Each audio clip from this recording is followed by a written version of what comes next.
여러분, 이런 경험 있으신가요? 회식 자리에서 술을 마시기 싫은데 분위기 때문에 어쩔 수 없이 마시게 되는 상황. 또는 친구들과의 약속에서 정작 본인은 가고 싶지 않은데 거절하기 어려워 참석하게 되는 경우. 이처럼 우리는 종종 타인의 눈치를 보며 살아갑니다. 우리가 타인의 시선에 이토록 민감해지는 이유는 무엇일까요? 사실 이는 우리의 생존 본능과 깊은 관련이 있습니다. 인간은 태어나면서 주변 사람들이 반응을 통해 자신을 평가하고 자아를 형성합니다. 부모님의 칭찬이나 친구들이 비난은 우리의 자존감을 만드는 중요한 요소가 됩니다. 더 나아가 인간은 집단 사회에서 살아남기 위해 타인과의 관계에 민감하게 반응하도록 진화했습니다. 이는 공동체에서 배제되지 않으려는 본능적인 두려움과 연결됩니다.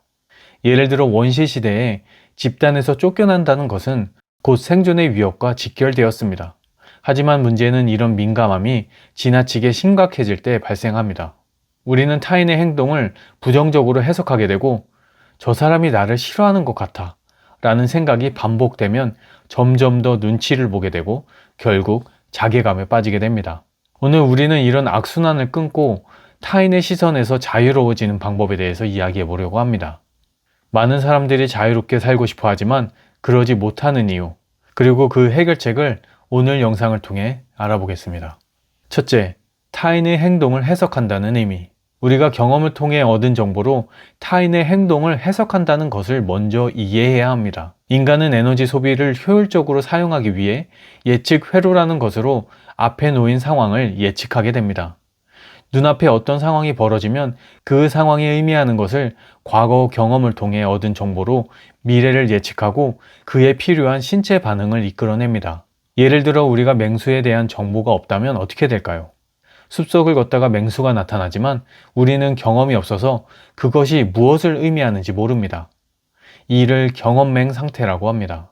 그러나 이 맹수가 우리를 해칠 수 있다는 정보를 가지고 있으면 맹수를 숲속에서 마주했을 때 대처하기 위해 우리 몸은 심장을 빨리 뛰게 하고 당장 필요하지 않은 장기의 혈액은 줄이고 생존을 위한 근육에 혈액을 집중적으로 보내주게 됩니다. 이처럼 인간은 정보를 통해 예측한다는 내용을 바탕으로 오늘 주제를 시작해 보겠습니다. 둘째, 타인의 평가에서 자유로워지기. 우리는 타인의 시선을 실제보다 과대평가합니다. 코넬 대학교 실험에 따르면 사람들은 자신이 부끄러운 모습을 타인이 알아챘을 거라고 생각하지만 실제로는 23%만 인식했습니다. 이 심리 현상은 마치 무대 위 배우처럼 우리가 스포트라이트를 받고 있다고 착각하는 경향입니다. 하지만 실제로 사람들은 우리가 생각하는 것만큼 우리에게 관심이 없습니다. 모두가 자신의 삶에 바쁘기 때문입니다. 인간은 보고 싶은 것만 보고 듣고 싶은 것만 듣는다 라는 말을 자주 들어봤을 것입니다. 이것이 바로 타인의 시선을 우리 마음대로 해석한다는 의미입니다. 우리 인간은 다른 사람의 얼굴과 신체 움직임을 통해 우리 자신의 감정 개념을 적용해 상대방의 감정을 예측합니다. 예를 들어 한 사람이 머리를 감지 않고 외출했을 때 사람들이 나를 이상하게 볼 거야 라고 걱정했지만 실제로는 아무도 그의 머리에 관심을 두지 않습니다. 그러다가 모르는 누군가와 눈이 마주치면 우리는 어떻게 생각할까요? 내 머리가 이상해서 나를 쳐다보나? 라고 해석하게 됩니다. 왜냐하면 스스로 그 생각에 갇혀있기 때문에 그렇게밖에 생각할 수 없죠. 이런 경험은 앞에서 설명한 것처럼 평소에 자신이 어떤 생각을 가지고 있느냐에 따라서 주변 사람들이 자신을 어떻게 평가하는지 해석하게 된다는 의미입니다. 그러니 주변 사람들이 나를 어떻게 평가하는지 전혀 생각할 필요가 없는 것입니다. 그것보다 내가 나를 어떻게 생각하는지가 더 중요하죠. 만일 주변 사람들이 나를 부정적으로 생각한다고 상상이 되면 그것은 자신이 그렇게 생각하고 있다는 것을 깨닫고 주변 사람들에게 잘해주려고 하기보다 스스로를 더 믿고 보듬어주는 연습을 하는 것이 좋습니다. 타인의 평가에서 자유로워지는 것은 우리가 스스로에게 줄 수 있는 가장 큰 선물입니다.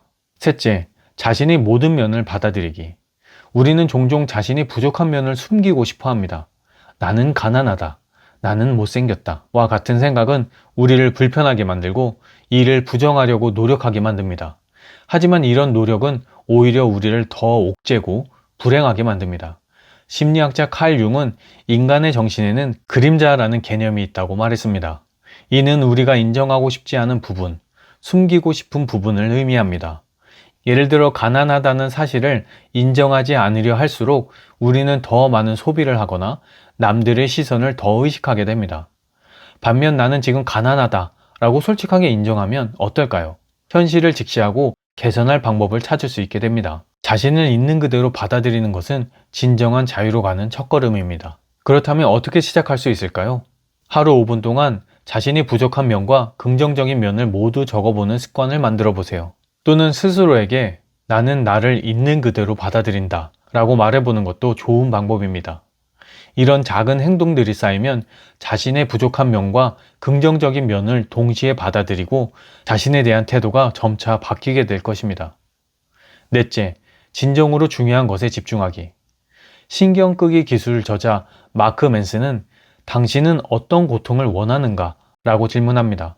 우리 삶에는 항상 어려움과 고통이 따릅니다. 하지만 우리가 선택할 수 있는 것은 어떤 고통을 감내할 것인가 하는 점입니다. 운동선수가 되고 싶다면 고된 훈련의 고통을 견뎌야 하고 사업가는 실패의 고통을 견뎌야 합니다. 이처럼 우리가 정말 원하는 것을 위해 기꺼이 감내할 수 있는 고통이 무엇인지 찾는 것이 중요합니다. 사소한 것들에 신경 쓰느라 정작 중요한 것을 놓치고 있지 않은지 돌아봐야 합니다.